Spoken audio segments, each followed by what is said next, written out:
네, 오늘 보실 말씀은 예레미야서 31장 10절에서 20절까지의 말씀입니다. 예레미야서 31장 10절에서 20절까지의 말씀 우리 함께 봉독하도록 하겠습니다. 이방들이여, 너희는 여호와의 말씀을 듣고 먼 섬에 전파하여 이르기를, 이스라엘을 흩으신 자가 그를 모으시고 목자가 그 양떼에게 행한 같이 그들을 지키시리로다. 여호와께서 야곱을 구원하시되 그들보다 강한 자의 손에서 속량하셨으니 그들이 와서 시온의 높은 곳에서 찬송하며 여호와의 곧 곡식과 새 포도주와 기름과 어린 양의 때와 소의 때를 얻고 크게 기뻐하리라. 그 심령은 물된 동상 같겠고 다시는 근심이 없으리로다 할지어다. 그때의 처녀는 춤추며 즐거워하겠고 청년과 노인은 함께 즐거워하리니 내가 그들의 슬픔을 돌려서 즐겁게 하며 그들을 위로하여 그들의 근심으로부터 기쁨을 얻게 할 것입니다. 내가 기쁨으로 제사장들의 마음을 흡족하게 하며 내 복으로 내 백성을 만족하게 하리라. 여호와의 말씀이니라. 여호와께서 이와 같이 말씀하시니라. 라마에서 슬퍼하며 통곡하는 소리가 들리. 라헬이 그 자식 때문에 애곡하는 것이라. 그가 자식이 없어져서 위로받기를 거절하는도다. 여호와께서 이와 같이 말씀하시니라. 내 울음소리와 내 눈물을 멈추어라. 내 일의 싹을 받을 것인즉 그들이 그의 대적의 땅에서 돌아오리라. 여호와의 말씀이니라. 너의 장래에 소망이 있을 것이다. 너의 자녀가 자기들의 지경으로 돌아오리라. 여호와의 말씀이니라. 에브라임이 스스로 탄식함을 내가 분명히 들었노니 주께서 나를 징벌하심에 멍에에 익숙하지 못한 송아지 같은 내가 징벌을 받았나이다. 주는 나의 하나님 여호와이시니 나를 이끌어 돌이키소서. 그리하시면 내가 돌아오겠나이다. 내가 돌이킨 후에 뉘우쳤고 내가 교훈을 받은 후에 내 볼기를 쳤사오니 이는 어렸을 때의 치욕을 짐으로 부끄럽고 욕됨이니이다 하도다. 에브라임은 나의 사랑하는 아들 기뻐하는 자식이 아니냐. 내가 그를 책망하여 말할 때마다 깊이 생각하노라. 그러므로 그를 위하여 내 창자가 들끓으니 내가 반드시 그를 불쌍히 여기리라. 여호와의 말씀이니라. 아멘. 네, 하나님의 계획, 하나님의 언약은 우리의 삶 가운데 계속해서 이어져 내려오고 있습니다. 하나님은 약속하시고 그 약속을 반드시 이루시는 분이십니다. 그 약속에는 상징이 될 수 없습니다.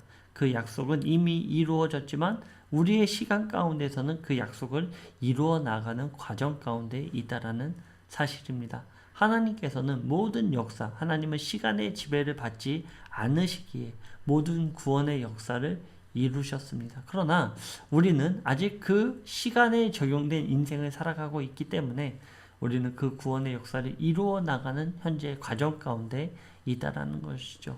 결국 하나님의 구원, 하나님의 구속하심 가운데 우리의 인생의 결과가 어떻게 되느냐, 그것은 정해져 있다라고 볼 수 있고 또 정해지지 않았다라고 볼 수도 있습니다. 그러기에 우리는 내가 구원을 얻었다, 안 얻었다에 관한 내용을 집중하는 것이 아니라 우리가 예수 그리스도를 믿음으로 말미암아 그 구원의 표대를 향하여 오늘도 나아가고 있다라는 것, 내가 이미 얻었다 함도 아니요 오직 그것을 얻기 위해 오늘 하루를 하나님께 순종하고 살아가고 있다라는 것, 이것이 우리에게 있어서 가장 중요한 내용일 것입니다. 바로 하나님께서 우리에게 주신 약속일 것입니다. 하나님께서는 이스라엘 백성에 대한 회복의 말씀을 주셨습니다. 그것은 단지 바벨론에 의하여 영원한 구속을 얻는다. 그러니까 바벨론에서 나와서 너희들이 그 땅을 다시 돌아갈 것이다 라는 내용뿐만 아니라 이 내용 가운데선 우리가 하나님의 말씀으로, 하나님의 약속으로 영원한 자유를 누리게 되고 그 자유 가운데 우리가 기뻐하며 하나님을 찬양하며 우리가 예배하는 일들, 우리가 하나님 앞에 회개함으로 돌아오는 일들, 유대인들이 전체적인 민족적 회개를 통하여 하나님을 나의 구주 예수 그리스도를 메시아로 고백하는 그날에 대한 하나님의 말씀을 우리에게 예레미야서의 말씀을 통해 알려주고 계신 것입니다. 10절입니다. 이방들이여, 너희는 여호와의 말씀을 듣고 먼 섬에 전파하여 이르기를, 이스라엘을 흩으신 자가 그를 모으시고 목자가 그 양떼에게 행한 같이 그를 지키시리로다. 자, 이방인들이요, 이방인들이 이 날을 보게 될 것이다 라는 것을 말하고 있습니다. 바로 이방들, 너희들아, 하나님께서 유대 민족을 이스라엘로 돌아오게 하는, 그 땅으로 돌아오게 하는 것들을 너희가 볼 것이다. 바로 바벨론으로 끌려갔던 이들을 고레스의 칙령을 통하여 하나님께서는 다시 이스라엘로 귀환시켜서 그 땅에 살아가게 될 것을 너희들이 보게 될 것이다. 또한 이것을 하나님께서는 기록으로 써서 남기게 하셨습니다. 이러한 기록, 이러한 예언의 말씀의 성취를 보면서 하나님이 살아계시고 하나님의 역사하심, 하나님께서 그 장자되심에 대하여 말씀하심, 그것을 우리가 알 수 있는 것입니다. 바로 이방인들이 그날에 또 마지막 때에 하나님께서 이스라엘의 회복을 선포하시는 가운데 그것을 우리가 목격하는 날, 그것을 우리가 보게 되는 날이 있을 것이다 라는 것을 이 말씀을 통해 우리에게 말씀하고 계신 것입니다. 12절입니다. 그들이 와서 시온의 높은 곳에서 찬송하며 여호와의 복 곧 곡식과 새 포도주와 기름과 어린 양의 때와 소의 때를 얻고 크게 기뻐하리라. 그 심령은 물된 동산 같겠고 다시는 근심이 없으리로다 할지어다. 자, 그들이 우리가 계시록의 내용을 보면 시온에서 바로 시온에서 하나님을 높이는 일들, 그들이 이제는 기뻐할 것이고 그들이 새 포도주로서 새 언약을 갖는 그 새 포도주의 언약, 그 새 언약을 가지고 이들이 이제는 살아갈 것이다라는 것. 그 새 언약으로 말미암아 이들이 물된 동산과 같은 하나님의 끊임없는 은혜를 받아 누리는 그 물된 동산의 삶을 살게 될 것이다. 그 기쁨을 회복하게 될 것이다. 너희들이 포로로 끌려가지만 너희들에게 반드시 그 땅을 회복해서 돌아오는 날이 있을 것이다. 오늘날의 내용과도 많은 밀접한 내용들이 있는 것 같습니다. 로마로 인해 완전히 멸망되었던 이 이스라엘 땅, 이 땅에 이제는 하나님께서 다시 2000년이 지난 이 시점 가운데 그 주권을 회복하시고 나라를, 그 땅을 회복시키시고 또 그들의 온전한 믿음을 회복시키는 그 날이 있을 것입니다. 그런데 지금까지는 이스라엘이라는 땅을 하나님께서 회복하여 주셨고 재미있게도 그 땅이 회복된 이후에 계속해서 영토를 확장해 나가고 있다는 것입니다. 마치 출애굽한 이스라엘 백성들이 가나안 땅으로 들어가서 그 땅을 정복해 나가듯이 이들이 그 땅을 정복해 나가고 있는 것을 우리가 볼 수 있습니다.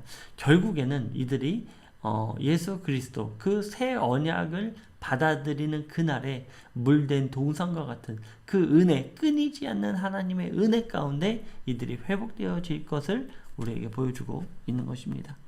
13절입니다. 그때에 처녀는 춤추며 즐거워하겠고 청년과 노인은 함께 즐거워하리니 내가 그들의 슬픔을 돌려서 즐겁게 하며 그들을 위로하여 그들의 근심으로부터 기쁨을 얻게 할 것입니다. 내가 기쁨으로 제사장들의 마음을 흡족하게 하며 내 복으로 내 백성을 만족하게 하리라.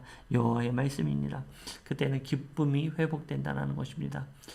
젊은 처녀들도 또 남성들도 노인들도 모두 그들이 함께 한 마음으로 모여서 기쁨을 고백할 것이고 또 다시는 그들에게 근심이 있지 않을 것입니다. 그리고 예배가 온전히 회복되어지는 일들, 제사장들이 흡족한 예배를 드리는 일들, 제사장들이 온전히 살 것이고 그 온전히 성 가운데 그 모든 백성의 예배의 회복, 진정한 기쁨의 예배의 회복이 허락되는 그날, 바로 흡족한 예배가 드려지는 그 예배의 기쁨이 회복되며 또한 감동이 회복되는 그 예배가 있을 것이다 라는 것을 하나님께서 말씀하고 계신 것입니다. 14절입니다. 내가 기름으로 제사장들의 마음을 흡족하게 하며 내 복으로 내 백성을 만족하게 하리라. 여호와의 말씀이니라. 네, 예배의 회복에 대해서 말씀하시고 하나님께서는 모든 회복들, 하나님께서는 이 이스라엘 백성들이 범죄했을지라도 패역한 이방 우상을 섬겼을지라도 너희들이 그 이번 징계를 통하여 회복되어질 것이다. 온전한 회복 가운데 너희들을 다시 세우고 내가 심을 것이다 라는 것이죠. 하나님이 우리들에 대한 하나님의 뜻은 회복입니다. 징계가 아니다라는 사실입니다. 징계가 있을지라도 그 징계는 회복을 위한 것이다 라는 것이죠. 물론 그 가운데 심판으로 넘어지는 인생들도 있을 것입니다. 그러나 궁극적인 하나님의 뜻은 우리가 그 징계를 통하여 회개하고 돌아와 하나님께 진정으로 예배를 회복하는 그날을 하나님께서 허락하신다라는 것이죠. 제가 최근에 어떤 유튜브의 내용을 봤더니 조용기 목사의 모습을 봐라. 그가 죽음의 말로의 모습이 좋지 않지 않느냐, 마치 사단의 모습과 같다, 이런 식으로 해서 반드시 지옥에 갔을 것이다 라고 얘기하는 내용들을 본 적이 있습니다. 그러나 그러한 판단조차 하나님께서는 우리에게 허락하지 않은 것입니다. 누가 봐도 죽어 마땅한 현장에서 가늠한 여인이 있었습니다. 그 여인은 율법으로 의하면 현장에서 죽어 마땅했죠. 그러나 예수님께 나올 수 있는 기회를 얻게 된 것입니다. 그것이 사람들의 얄팍한 생각일지라도 어쨌든 그 대상조차도 예수님 앞에 설 수 있는 단 한 번의 기회가 있었다라는 것을 우리에게 보여주고 있는 것이죠. 누가 봐도 당시의 율법으로는 돌에 맞아 죽어도 마땅한 대상입니다. 그 누가 그것에 대하여 정죄할 자들은 없었습니다. 죽임에 대하여. 그러나 예수님께서는 그 여인을 바라보면서 사람들에게 말합니다. 너희 중에 죄가 없는 자가 먼저 돌로 이 여인을 쳐라 라고 말씀하시는 것이죠. 예수님께서 원하시는 것은 무엇입니까? 바로 너희들도 똑같은 죄를 가지고 있으면서 왜 그 대상에 대하여 돌을 치려고 하느냐 라고 말씀하시죠. 그리고 그 여인에게 말씀하십니다. 너를 정죄하던 자들이 어디 있느냐? 바로 나도 너를 정죄하지 않겠다. 아니, 예수님도 정죄하지 않는 대상을 우리가 뭐라고 그 대상들을 정죄하겠습니까? 그 대상이 어떤 결과를 받아들였을지라도 그것은 자신과 하나님의 관계 가운데 주어진다라는 것이죠. 그것이 우리가 정죄해서, 우리가 판단해서 그가 지옥에 갔다, 천국에 갔다 이렇게 판단하는 것은 우리 최초의 죄입니다. 선악을 분별하는 것에 하나님처럼 된 우리들의 죄악이라는 것이죠. 저도 누군가를 판단하지 않기 위해 부단히 노력하고 있습니다. 그 판단은 폐역한 일이기 때문입니다. 하나님께서 원하시지 않는 것이기 때문입니다. 우리가 가져야 될 건 사랑과 긍휼, 그 대상에 대한 긍휼한 마음, 그것이 바로 가장 중요하다는 것이죠. 그 하나님의 헤세드, 우리가 어저께도 나눴지만 그 헤세드의 마음이 우리에게 필요한 것입니다. 그래서 오늘 예배하는 우리들에게는 하나님의 긍휼한 마음, 하나님의 자비의 마음, 하나님의 사랑의 마음이 우리 가운데 있길 원합니다. 왜냐하면 그 긍휼과 사랑 또 자비가 있었기 때문에 우리가 오늘 이 시간 하나님 앞에 예배 드릴 수 있는 것입니다. 우리는 죄인이지만 예수 그리스도의 보혈에 그 의를 덧입어 하나님께 나올 수 있었다라는 것이죠. 그렇기 때문에 우리가 그 하나님의 회복하심을 바라봐야지, 우리가 잘나서 우리가 어떤 특별해서 하나님께 나온 것이 아닌 전적인 하나님의 은혜로 오늘 이 시간 섰다라는 것을 우리는 단 하루도 잊어서는 안 될 것입니다. 15절입니다. 여호와께서 이와 같이 말씀하시니라. 라마에서 슬퍼하며 통곡하는 소리가 들리니 라헬이 그 자식 때문에 애곡하는 것이라. 그가 자식이 없어져서 위로받기를 거절하는도다. 자, 15절부터 20절까지는 어떤 내용을 담고 있습니까? 바로 그 징계의 내용들, 징계를 받을 수밖에 없었고 그 징계를 통하여 저들이 회개하고 그 회개함 가운데 하나님께서 회복시키는 내용들. 그러나 하나님께서는 그 징계하심에 있어서 창자가 끊어질 듯한 고통이 있었다라는 것입니다. 이것을 우리가 이해할 수 있을지 모르겠어요. 하나님은 징계하시면서 정말 그 극한의 고통 가운데 있었다라는 것이죠. 저들에 대하여 하나님께서는 심판을 명령하셨지만 정말 철저하게 무너지는 징계를 말씀하셨지만 그 징계하심 가운데 하나님의 마음은 너무나 아팠다라는 것입니다. 우리가 부모됨에 있어서 이런 내용은 많이 이해할 수 있을 것입니다. 자녀들의 잘못이 있습니다. 그리고 훈육을 하게 되죠. 훈육함 가운데 마음이 무너집니다. 특히 샤이니 같은 경우는 땡깡을 부리고 그러면은 이제 말을 안 듣습니다. 얘기해 주죠. 네가 말을 이쁘게 하고 잘 들으면 아빠의 말을 들어줄 거야. 근데 그 가운데 부르짖음이 굉장합니다. 왜 아빠는 내 말을 들어주지 않아요? 하면서 계속해서 말하죠. 그러나 그 말을 차단합니다. 그 정도로 부모됨에 있어서 자녀의 부르짖음은 너무나 가슴이 아픕니다. 하물며 그 자녀들이 극한의 고통 가운데 놓여 있다라고 했을 때 부모의 마음이 어떻겠습니까? 너무나 사랑합니다. 그러나 그 자녀에 대하여 우리가 올바른 길을 하게 만드는 것, 그 의무를 갖고 있는 것도 부모의 역할이라는 것입니다. 그것이 사랑으로만 끝나는 것이 아니라 또한 의무가 있다라는 거예요.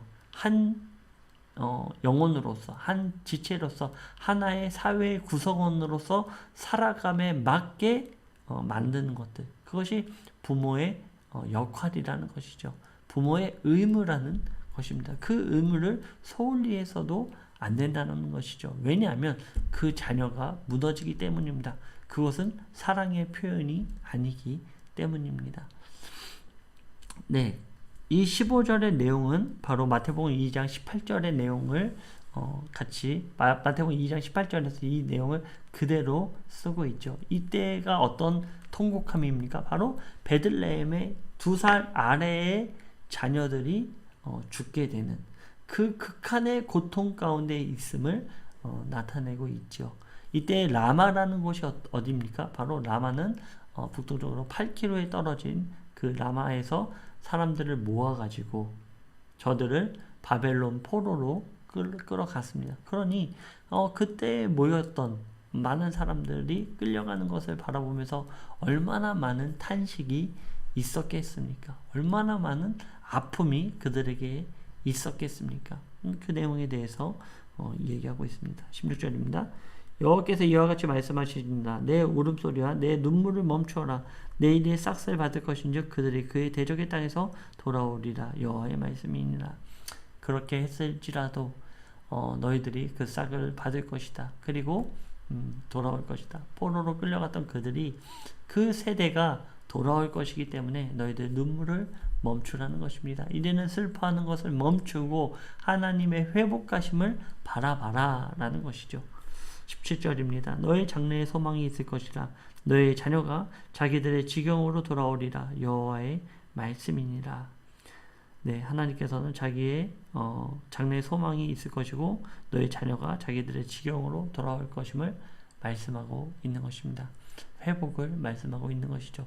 영원한 회복, 영원한 돌아옴이 너희들 가운데 있을 것이다 라는 것입니다. 18절입니다. 에브라임이 스스로 탄식함을 내가 분명히 들었노니 주께서 나를 징벌하심에 멍에에 익숙하지 못한 송아지 같은 내가 징벌을 받았나이다. 주는 나의 하나님 여호와이시니 나를 이끌어 돌이키소서. 그래하시면 내가 돌아오겠나이다. 네, 에브라임은 장자로서 바로 라헬의 자녀 그리고 요셉의 차자였지만 둘째였지만 하나님께서는 장남으로 세우셨고 이 에브라임을 상징하는 나라는 어디입니까? 바로 북이스라엘입니다. 그 북이스라엘이 돌아오는 것. 사실 북이스라엘은 아수르로 인해 전 세계로 흩어졌습니다. 그리고 어떻게 살아가고 있는지 그들의 혈통을 알 수 없을 정도로 흩어져서 살아가는 것을 보게 되죠. 그러나 하나님께서는 이 에브라임을 지칭하시면서 이들이 돌아오게 될 것이다. 네, 현재까지 자신도 알지 못하는 그 DNA의 뿌리를 알지 못. 벌써 많은 세대를 거치면서 혼합되어 자기의 정체성을 잃어버리고 살아가는 민족입니다. 그러나 하나님께서는 그 모든 대상들을 알고 있다라는 것이죠. 그 자녀들이 돌아올 것임을 알고 있다라는 것입니다.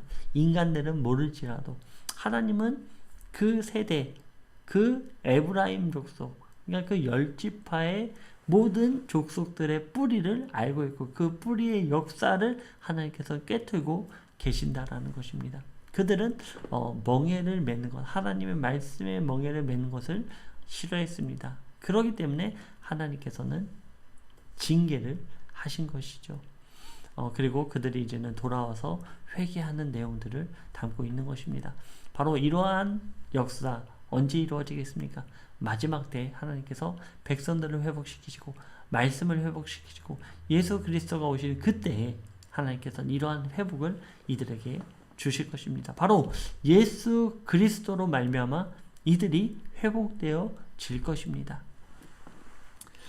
네, 19절입니다. 내가 돌이킨 후에 뉘우쳤고 내가 교훈을 받은 후에 내가 내 볼기를 쳤사오니 이는 어렸을 때 치욕을 짐으로 부끄럽고 욕됨이니라 하도다. 네, 이것은 마치 예수 그리스도의 부정의 역사를 나타내는 것 같습니다. 이들은 교육을 받을 것입니다. 우리가 알고 있던 이 언약, 이 옛 언약이 아닌 새 언약, 새 포도주, 새 부대에 담는 그 새 포도주의 하나님께서 새 언약을 이들에게 허락해 주실 것이고 그 교육을 받은 후에야 이들은 볼기를 치면서 바로 하나님께서 약속하셨던 하나님께서 말씀하셨던 그 회복이 이거구나 라는 것을 이들이 이제는 깨닫게 된다라는 것이죠. 20절입니다. 에브라임은 나의 사랑하는 아들 기뻐하는 자식이 아니냐. 내가 그를 책망하여 말할 때마다 깊이 생각하노라. 그러므로 그를 위하여 내 창자가 들끓으니 내가 반드시 그를 불쌍히 여기리라. 여호와의 말씀이니라. 네, 하나님은 징계하심 그 에브라임에 대한 말씀을 하고 계십니다. 나의 사랑하는 아들 기뻐하는 자식이다 라는 것입니다. 이들의 고통, 이들의 환난 가운데, 징계 가운데 하나님은 너무나 고통스럽다라는 것이죠. 뭐라고 말씀하십니까? 그를 위하여 내 창자가 들끓으니 내가 반드시 그를 불쌍히 여기리라. 하나님의 마음이 얼마나 아팠는지 그 창자가 들끓는 것 같다라고 말씀하십니다. 이것은 우리가 어떠한 모습으로 바라볼 수 있겠습니까? 바로 예수 그리스도의 그 고통을 바라볼 수 있는 것입니다. 얼마나 그 대상들, 얼마나 우리를 사랑하셨는지 그 십자가의 어마어마한 고통을 당하시면서까지도 이들을 사랑했다는 것입니다. 그 이유는 무엇입니까? 내가 이들을 사랑했기 때문에, 내가 이들을 자녀 삼았기 때문에, 내가 이들을 나의 백성으로 삼았기 때문에 그 이유 하나만으로 내가 이들을 위하여 창자가 들끓는 듯한 고통을 당했다. 내가 십자가에 달려서 십자가의 모진 고통을 당했다라는 것입니다. 네, 그 고통을 통하여 이들을 이제는 영원한 회복으로 나오게 할 것이다. 예수 그리스도의 그 희생, 보혈의 피로 말미암아, 보혈로 말미암아 우리를 회복시켜 줄 것이다. 영원한 기쁨, 영원한 감사가 이들에게 넘치게 할 것이다 라는 것이죠. 그 이유는 무엇입니까? 내 사랑하는 자녀, 내가 이들을 불쌍히 여기고 있기 때문에 이들을 회복시킬 것이다 라는 것을 하나님께서 말씀하시는 것입니다. 그렇습니다. 우리는 하나님의 은혜가 없이는 살아갈 수 없는 존재입니다. 하나님께서 우리를 긍휼한 눈으로 바라보시지 않으시고 우리를 사랑하지 않으셨다면 하나님은 그 어떠한 희생도 우리에게 허락하지 않았을 것입니다. 그러나 하나님께서는 그 모든 희생의 정점이 되는 바로 본인이 육신이 되어 이 말씀이 육신이 되어 이 땅에 오셔서 직접 인간의 생사화복을 경험하시고 그 가운데 우리 대상들을 위하여 핏값으로 우리를 구속해 주신 하나님의 은혜, 그것이 바로 우리에게 주어진 것입니다. 그 은혜가 없이는 하나님께 나갈 수 없습니다. 그렇기 때문에 우리라는 존재는 긍휼을 덧입은 존재라는 것, 이것을 잊지 말아야 됩니다. 누군가를 판단하고 정죄하는 것이 아닌 바로 하나님의 말씀으로 내 안에 가득 채우며 그 가득 채움이 바로 대상을 바라보며 그 영혼을 바라봤을 때 예수 그리스도의 마음으로 정말 창자가 들끓는 듯한 마음으로 그 영혼을 살리는 일에 우리는 최선을 다해야 될 것입니다. 하나님은 회복시키실 것입니다. 이 모든 인류를 회복시키시고 만입을 통하여 바로 주는 나의 메시아였다. 바로 예수님이 나의 왕이시다. 예수님이 나의 주인이시다. 라는 고백들이 우리에게 주어질 것입니다. 사랑하는 예배드리는 모든 우리 북주전영문의 구도님들 그리고 성도님들 바로 이러한 하나님의 약속하신 가운데 나가길 원합니다. 이러한 약속하신 가운데 오늘 하루를 충만히 살아가길 원합니다. 오늘 하루로 성령의 충만함을 덧입어 하나님의 은혜의 해를 누리며 하나님 앞에 담대히 나가시길 주님의 이름으로 축원드립니다. 함께 기도하겠습니다.